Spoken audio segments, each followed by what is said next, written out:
Hi kids! Welcome to Kids Crayons. Ako nga pala si Kuya Owen. Invite nyo na ang friends, cousins, and mga kapatid ninyo. But before we start, let us pray. Lord, we thank you, Lord, for this day. Help us to learn more about you, Father, and to enjoy lahat po na activities po namin. In Jesus' name, Amen. And now, let us praise and worship kasama si Kuya Isaac.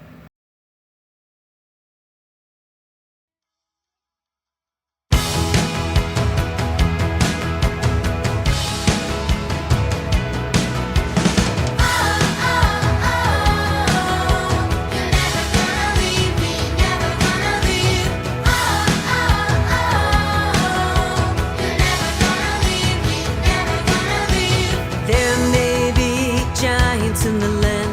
Ooh, Lord, you take my hand. There may be trials all around, but strength I've found. You know my name, you know my heart. You've been here from the very start. You got my life, you will never leave. You are here with me. You know my name, you know my heart. You've been here from the very start. You got my life, you will never leave. You are here with me. Oh, my shepherd, I will follow you high and low. You are here, I know. Oh, my shepherd, I will trust in you high and low. For you are with me everywhere I go. You're never gonna leave me, never gonna leave.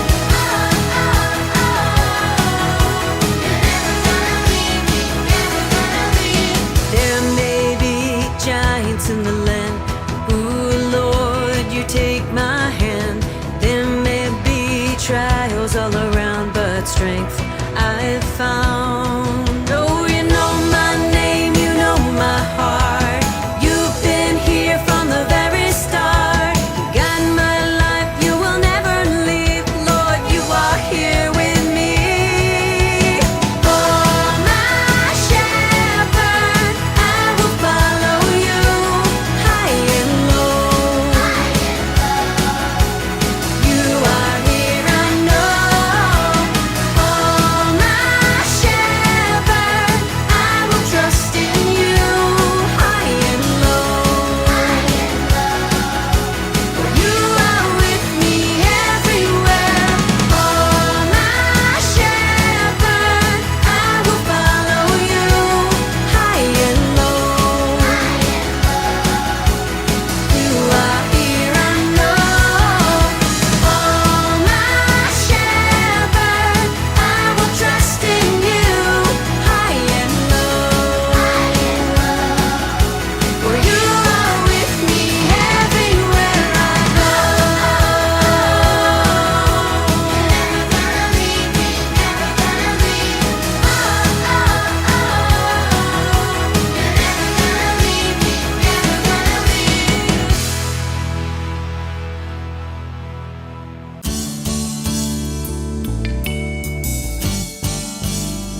Kabayans, happy Sunday! Welcome to our story time. And it's me again, Teacher Lovely, na mag-share sa inyo ng story from the Bible sa Genesis chapter 35, verse 23 to 26, and chapter 37. So, this story is about Jacob's sons, yan, children niya. So, ito, i-continue lang natin yung story ng life ni Jacob. No? So, this time, pag-uusapan natin, ilan ba yung naging anak ni Jacob? At ano yung nangyari sa mga anak ni Jacob? Bakit nga ba, sino nga ba si Joseph at ang kanyang mga kapatid? Bakit important itong story na ito? No? So, let's all listen and tingnan natin kung ano ba yung mapupulot nating lesson sa story na ito. So, let's begin our story. Okay, so as you can see dito sa screen natin ngayon, ito yung mga pangalan ng mga anak ni Jacob. So kay Leah, ang anak niya ay si Reuben, si Simeon, si Levi, Judah, Issachar, and Zebulun. And then kay Bilhah, yung maidservant ni Rachel, si Dan and si Naphtali. Kay Zilpah naman, yung maidservant ni Leah, dalawa, si Gad and si Asher. And then kay Rachel, si Joseph and si Benjamin. Si Rachel yung talagang favorite wife ni Jacob. And siya naman talaga yung una na dapat talaga magiging asawa ni Jacob. Ano? Pero because of what happened from the beginning that he met Rachel, kaya na hindi sila magkaanak noong umpisa, kaya nagkaroon siya ng maraming anak. No? Umabot sa 12 yung kanyang sons. So, but still, ito yung names ng mga anak ni Jacob. 12 sila lahat. Pero alam nyo ba, di ba sa family, dapat equal lang ang love na nare-receive at yung pagtingin ng isang father sa kanyang mga anak. Pero, this is not what happened sa family ng story natin today. No? Kasi si Jacob, meron siyang 12 sons, pero ang favorite niya ay si Joseph. Si Joseph ay isa sa mga anak niya kay Rachel na kanyang favorite wife. Alam nilang lahat na paborito talaga ni Jacob si Joseph. Out of all his 12 sons, si Joseph yung pinaka may favor kay Jacob. Binigyan pa nga niya ng magandang coat si Joseph. Kaya naman dahil doon, yan ang isa sa mga naging rason bakit naiinggit ang mga kapatid ni Joseph sa kanya. Kasi nga, in favor sa kanya ang kanilang tatay na si Jacob. Si Joseph din kasi ang tagapagbalita sa kanilang ama na si Jacob ng mga ginagawang masama ng kanyang mga kapatid. Ang tawag nga sa kanya ng mga kapatid niya ay sumbongero kasi nga dahil palagi nga siyang nagsasabi sa tatay nila ng kung ano yung mga masasamang bagay na ginagawa ng kanyang mga kapatid. Isang araw, si Joseph ay nanaginip at ikinuwento niya ito sa kanyang mga kapatid. Ang sabi niya, nanaginip daw siya na yung kanyang mga kapatid ay nagtatrabaho sa palayan. At lahat sila ay nagtatali ng trigo. Tinatali nila o binibigkis nila yung mga trigo o yung mga grains. Sa panaginip ni Joseph, yung mga grains na yun na tinali ng kanyang mga kapatid ay yumukod sa grains or sa trigo na kanyang itinali.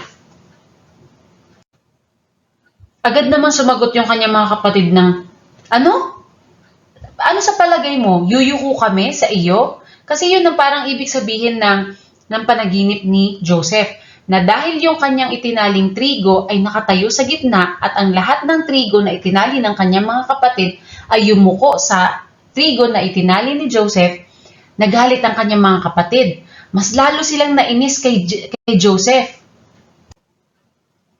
Kahit naiinis na at nagagalit na mga kapatid ni Joseph sa kanya, hindi pa rin tumigil yung mga panaginipan ni Joseph. At sinasabi niya rin lahat ng mga panaginip na yun sa kanyang mga kapatid.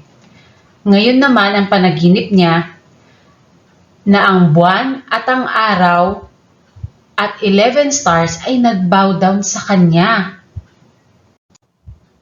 Nagalit na naman yung mga kapatid ni Joseph sa kanya at maging yung kanyang tatay na si Jacob. Napagsabihan din siya na, Joseph, ibig mo bang sabihin, yung sun at moon, yun ay nagre-represent sa amin ng iyong nanay at kami din ay magbabow down sa'yo? Minsan, ang mga kapatid ni Joseph ay nagta-travel sa malayong lugar para alagaan ang kanilang mga tupa o yung mga sheep ng kanilang tatay. Naiiwan si Joseph sa bahay, kaya naman sinabi ng kanyang tatay na si Jacob na, sige, pumunta ka at hanapin mo ang mga kapatid mo, i-check mo kung anong ginagawa nila. Kaya naglakbay nga si Joseph papuntang Shechem dahil nandun yung kanyang mga kapatid. Pero pagdating niya doon, may nagsabi sa kanya na ang mga kapatid niya ay wala sa Shechem, nasa Dotan sila. Kaya mas naglakad pa siya or mas nag-travel pa siya ng mas malayo. Nung malapit na si Joseph, nakita ng mga kapatid ni Joseph na parating na siya at nagsabi sila na ayan na naman, parating na yung mahilig managinip, parating na yung dreamer. Nag-isip ngayon sila dahil sa sobrang inis at sobrang galit nila. Nag-iisip sila kung anong pwede nilang gawin kay Joseph at ang naisip nila, gusto nilang patayin si Joseph. Nagsalita naman ng kanilang kuya na si Reuben, yung pinakamatanda sa kanila, huwag natin siya patayin, hindi natin siya dapat patayin. Dito na lang natin siya ihulog dito sa balon na ito. Kaya sinabi ni Reuben yon kasi balak niyang kunin yung kanyang kapatid na si Joseph kapag ka nawala na yung kanyang, umalis na yung kanilang ibang mga kapatid. Binuhat ng magkakapatid si Joseph papunta doon sa balon at doon nila hinagis si Joseph. Iniwan lang ng mga magkakapatid si Joseph doon sa balon para magtanda o matuto daw si Joseph dahil nga inggit na galit sila kay Joseph. Ang balak lang nila ay iwan siya doon. Pero nung umalis si Reuben, di ba naalala nyo ang sabi ni Reuben? May balak siya na kunin din si Joseph pagkatapos ng kanilang pagpaparusa sa kanya. Pero nung umalis si Reuben, may nakita ang mga ibang magkakapatid na may dumadaan na grupo ng papunta sa Egypt. Ngayon, naisip ng kaisa sa mga magkakapatid na si Judah na bakit hindi kaya natin ibenta na lang si Joseph para talagang mawala na siya sa paningin natin. Ibenta natin siya bilang slave dito sa mga dumadaan na ito. Kaya ganun nga ang ginawa ng mga kakapatid. Kinuha nila si Joseph doon sa balon at ibinenta siya doon sa mga naglalakbay na papuntang Egypt at ginawa siyang isang slave. Pagbalik ni Reuben, wala na doon sa balon si Joseph. Nagalit siya at nalaman niya na ibinenta nila ang kanyang kapatid na si Joseph sa mga nagdaraan na papuntang Egypt. Nagalit siya at sinabi niya sa kanyang mga kapatid, ano ngayon ang sasabihin natin kay tatay? Umiiyak siya nung sinabi niya yun sa kanyang mga kapatid kasi alam naman niya na kung gaano kamahal ni Jacob ang kanilang kapatid na si Joseph. Para hindi na hanapin ng tatay nila na si Jacob ang kanilang kapatid na si Joseph, kinuha ng mga kapatid ni Joseph yung kanyang magandang coat na binigay ng kanilang tatay at binabad nila ito o nilagyan nila ito ng dugo ng kambing. Umuwi sila at ipinakita nila sa tatay nila yung coat na binigay ng kanilang tatay kay Joseph at in-identify ni Jacob ito na kay Joseph ang coat na ito. Baka napatay na siya ng mga wild animals doon kung saan siya nagpunta. Sobrang lungkot ni Joseph at grabe yung kanyang pag-iyak dahil sa nalaman niyang balita na nangyari sa kanyang paboritong anak na si Joseph. Pinunit niya yung kanyang damit sa sobrang iyak at sa sobrang lungkot niya. At kahit na nakikita ng mga kapatid ni Joseph yung pag-iyak at yung pagka-miss ni Jacob sa kanilang kapatid na si Joseph, hindi nagsalita o hindi inamin ng mga kapatid ni Joseph kung ano yung ginawa nila sa kanya. Nanahimik lang sila at nag-decide sila na hindi nila alam kung ano talaga yung nangyari basta nakita na lang nila yung quote na gano'n na nga. puro dugo. Lahat ng ito ay nangyayari nung umuwi ang magkakapatid sa bahay nila kay Jacob. Habang si Joseph naman ay actually buhay at dinala sa Egypt. Ano sa tingin ninyo ang nangyari kay Joseph pagdating niya sa Egypt? Yan ang susunod na lesson na matututunan natin sa next week.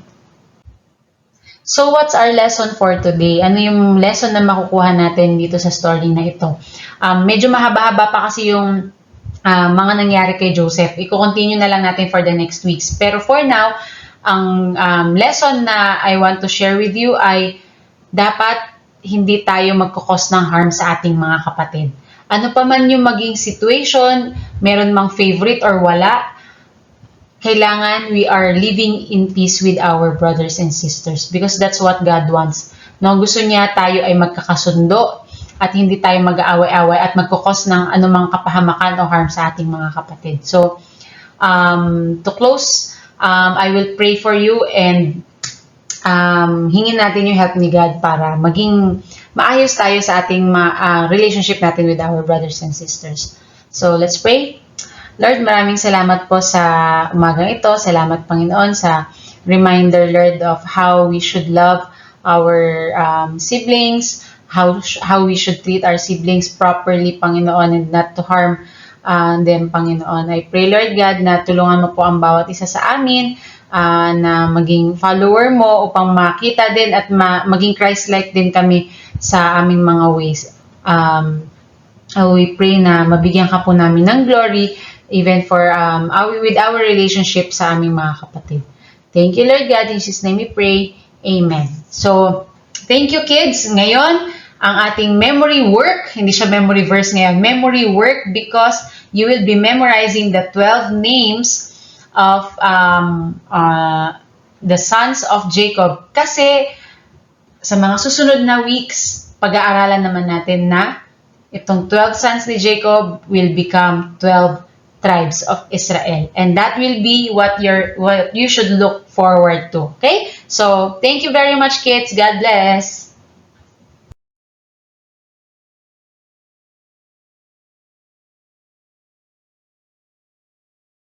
Reuben, Simeon, Levi, Judah, Issachar, Zebulun, Dan, Naphtali, Gad, Asher, Joseph, Benjamin. Those are the sons of Jacob.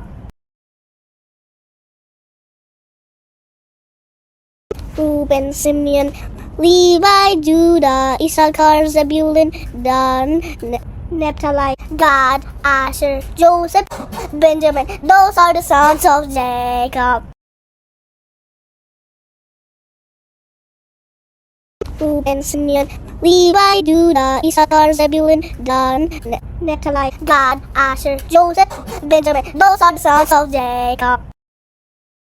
I hope that you've learned new things from the Word of God. And now, let us close in prayer. Lord, we thank you, Lord, for this day, sa mga natutunan po namin, at nag-enjoy po kami sa mga activities po namin today. In Jesus' name, Amen. See you kids next week. Bye-bye!